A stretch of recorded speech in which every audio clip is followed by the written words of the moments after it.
ዛሬ የቶርቲያ አሰራር አሳያችኋለሁ።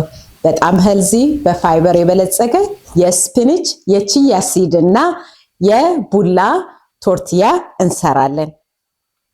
ሁለት አይነት፣ አንደኛው እንቁላል ያለው፣ ይሄኛው ደግሞ እንቁላል የሌለው ለጾመኞች። እኔ ጾመኛ አይደለሁኝም፣ ለእናንተ ግን አይኖ ትጠይቁኛላችሁ።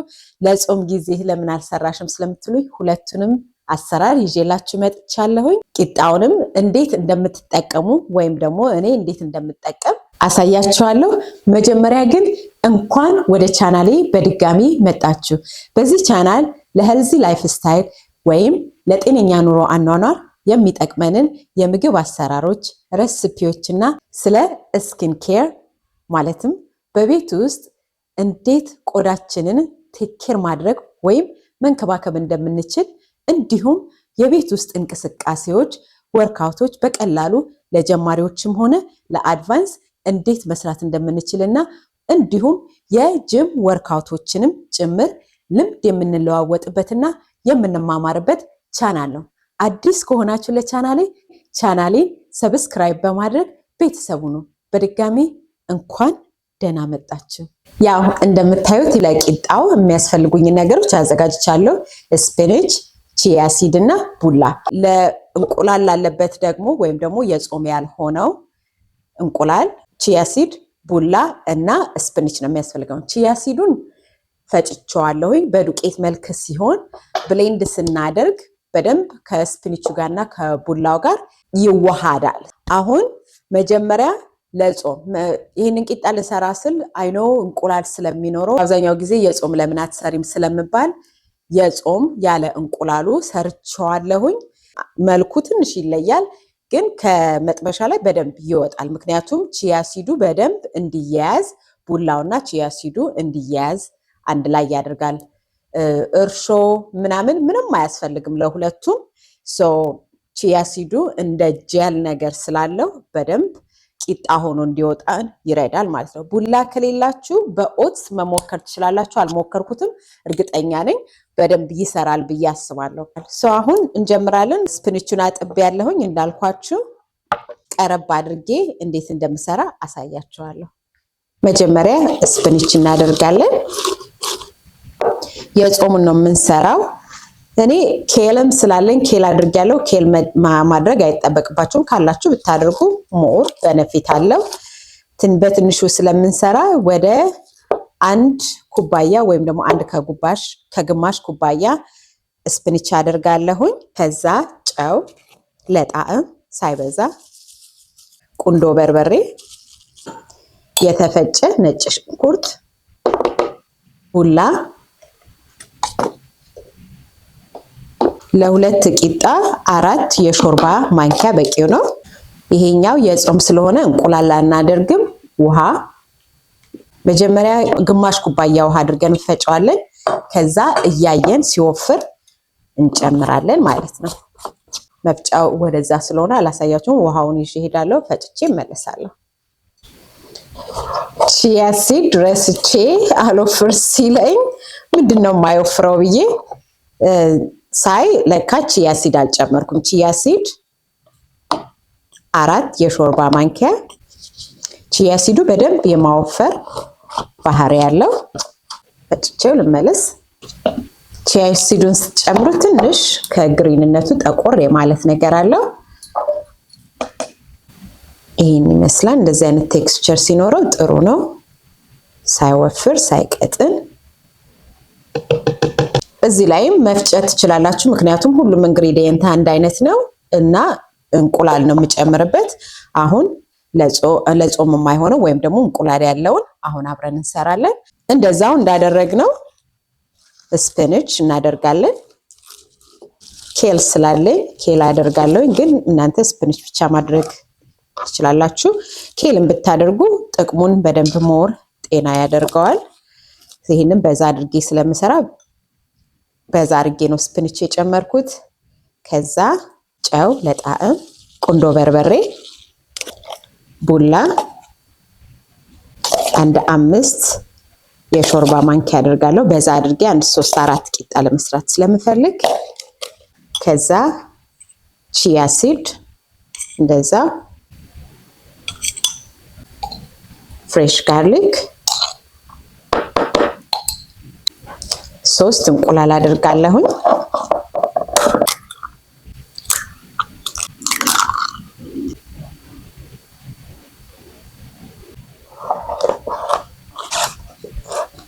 ፈጭቼው መልሳለሁ።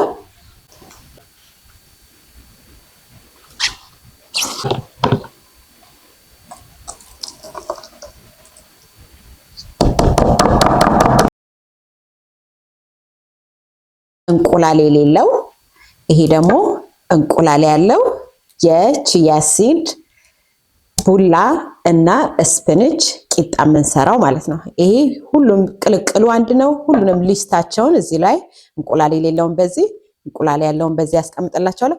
እንቁላል የሌለው የጾሙ እንቁላል ብቻ ነው የሌለው። ሁሉም ነገር አንድ አይነት ነው። ቡላ ከሌላችሁ እንዳልኳችሁ በኦትስ መሞከር ትችላላችሁ። እርግጠኛ ነኝ ይወጡን። ወደ ማጋገሪያው ቦታ እንሂድ። መጀመሪያ የጾሙን እንጋግራለን። ድስቱ የጾም እንዳይነካካ ለእናንተ ለማሳየት ነው። እኔ ጾመኛም አይደለሁም፣ ቬጅተሪያንም አይደለሁኝም፣ ጾመኛም አይደለሁኝም። ያው ለእናንተ ቂጣውን ብሰራክ በእንቁላል ለጾም ስሪልን ስለምትሉ በአንድ ጊዜ ሁለቱን ለምን አላሳያችሁም ብዬ ነው። አሁን ወደ ማጋገሪያው ቦታ እንሂድ።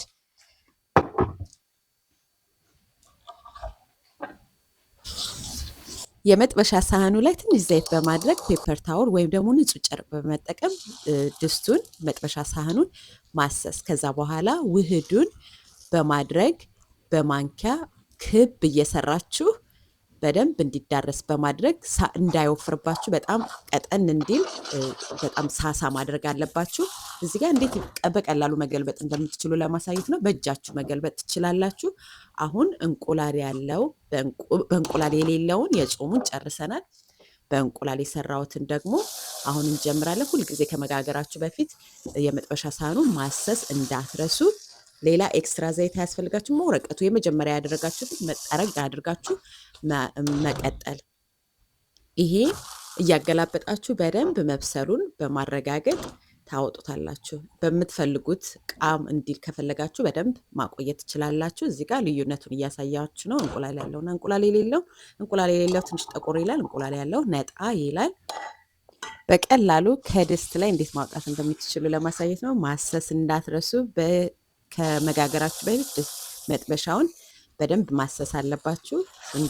ቅድም እንዳሳያችሁ ሰርክል በክቡ በደንብ ሳሳ አድርጋችሁ በምትፈልጉት መጠን የምትፈልጉ ከሆነ ትንሽ እሳቱ ላይ መተው ትችላላችሁ። ይህ ቂጣ በብዙ ቫይታሚን ሚነራልስ የበለጸገ በጣም ሎ ካሎሪ ለጤና ጥሩ ጠቃሚ ነው። ከታች ጥቅሞቹን ምን ያህል ጥቅም እንዳለው ለጤናና እንዴት መጠቀም እንደምትችሉ ኢንግሪዲየንቶቹን ግብአቶቹን ሁሉ ከታች አስቀምጬላችኋለሁ። ይሄንን ቂጣ በፍሪጅ ውስጥ ከ10 ቀን በላይ ማስቀመጥ ትችላላችሁ። እዩት እንዴት ልስልስ ያለ እንደሆነ። ስታስቀምጡ በፔፐር ታወል ጥቅልል አድርጋችሁ ሶፍት እንደሆነ እንዲቆይ ከዛ በዚህ ብላክ ከ10 ቀን በላይ ማስቀመጥ ትችላላችሁ ፍሪጅ ውስጥ። የእንቁላል የሌለው ደሴም አንድ ነው። በቃ ትንሽ ከለሩ ይለያል። ከዛ በተረፈ አንድ ናቸው። እንቁላል የሌለው እንቁላል ያለው የቡላ ስፒንች እና ቺያ ሲድ ቂጣ ሰርተናል። አንድ ነው። ትንሽ የእንቁላል የሌለው ትንሽ ጠቆር ይላል። በእንቁላል ያለው ትንሽ ነጣ ይላል። ይወጣል። አይታችኋል እንዴት በቃ ስሙዝ ሆኖ እንደሚወጣ። ቺያ ሲድ ስላለው እርሾ ምንም ነገር አያስፈልገውም። ልስልስ ያለ ቂጣ ለጤና ምንም ብዙ ካሎሪ የሌለው ከነጭ ዱቄት ይልቅ ይሄ ስፒንች ቺያ ሲድ በፋይበር በጣም የበለጸጉ ናቸው። ፋይበር ደግሞ ለሰውነታችን በጣም አስፈላጊ ነው። እንዲሁም ይሄ ደግሞ እንቁላልም ስላለው ፕሮቲን አለው። ይሄም ፕሮቲን አለው ግን አነስተኛ ማለት እንቁላል ስለሌለው ማለት ነው። ግን በደንብ ጤና ያለው ቡላ ከሌላችሁ በኦትስ መስራት ትችላላችሁ። አሁን እንዴት እንደምጠቀም አሳያችኋለሁኝ። ብዙ ጊዜ ራፕ ነው የምሰራው እንደዚህ የሚያስፈልጉኝ ነገሮች። አሁን እኔ ጾመኛ ስላልሆንኩኝ መነካካት እችላለሁ። ለእናንተ አሰራሩን ለማሳየት ነው። ምን እናደርጋለን?